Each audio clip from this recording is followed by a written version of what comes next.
আপনারা অনেকেই অর্ডার করে অপেক্ষা করতেছেন যে খাবার অর্ডার করছি পাচ্ছি না, সাইফুল ভাই দেরি হচ্ছে। আসলে আমাদের তো ভাই সিরিয়াল মেনটেন করতে হয়, সিরিয়াল মেনটেন করে পাঠাইতে হয়। ইনশাল্লাহ লোড হচ্ছে এখন থেকে, আগামীকালকে থেকে প্রতিদিনই বুক করার চেষ্টা করবো ইনশাল্লাহ।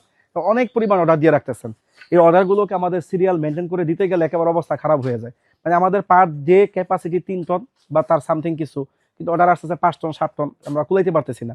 যারা অর্ডার করবেন হাতের সময় অর্ডার করবেন, আপনাদের জন্য কিন্তু গাড়ি নিয়ে ফেলছি আমরা। এটা কিন্তু গাড়ি নেওয়ার আমরা রিজার্ভ নিচ্ছি, কিনি নেই অবশ্য, রিজার্ভ নিচ্ছি এখন থেকে যেন প্রতিদিন আপনাদেরকে আমরা দিতে পারি ইনশাল্লাহ। তাই আমাদেরকে সময় দিয়ে পাশে থাকবেন, রাগ হবেন না, দোয়া করবেন আল্লাহ যেন আরো বরকত দেয় এবং 3-4টা গাড়ির জন্য সিরিয়াল আমরা রাখতে পারি আপনাদেরকে বুকিং করার জন্য। আর আমাদের যারা স্টাফ আছে আপনাদের খাবারগুলো তৈরি করে দিচ্ছে, ওদের জন্য দোয়া করবে। এখানে কিন্তু আলেম ওলামা আছে, হাফেজ সাহেবরা আছে, তারা চেষ্টা করতেছে, প্রতিনিয়ত কষ্ট করতেছে আপনাদেরকে আপনাদের পশুর খাদ্যগুলো পৌঁছে দেওয়ার জন্য সঠিকভাবে মিশ্রণ করে। আমরা চাইলে তো উল্টাপাল্টা করে খুব দ্রুত করে বানাই দিতে পারতাম, কিন্তু কাজ হইতো না, দিন শেষে আপনার বকা দিতেন। আমরা চাচ্ছি ভালো কিছু দেওয়ার জন্য ইনশাল্লাহ আপনাদেরকে। ভালো থাকবেন। আসসালামু আলাইকুম রহমতুল্লাহি ওয়া বারাকাতুহু।